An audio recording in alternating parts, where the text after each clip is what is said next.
Hey there!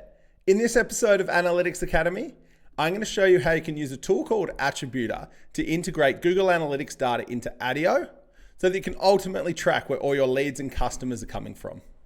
Let's jump in.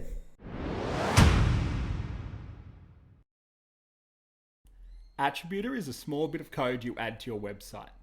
When a visitor lands on your site, it detects where they came from and saves the data in a cookie.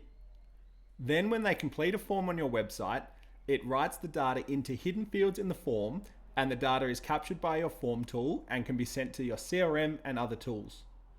Finally, you can use this data to run reports that show things like how many leads you got from your Google ads, how many customers you got from your Facebook ads, or how much revenue was generated from your SEO efforts. Now that you understand how it works, let's see how easy it is to set up. When you sign up for a free trial, you'll get given a bit of code to add to your website. Depending on what website builder you are using, you should just be able to copy it, go to the settings section, and paste it in. You can also use tools like Google Tag Manager to add it in as well. Now go to the tool you use to power the lead capture forms on your site. We use Gravity Forms ourselves, but the process is similar for Wix Forms, Typeform, Webflow Forms, and more.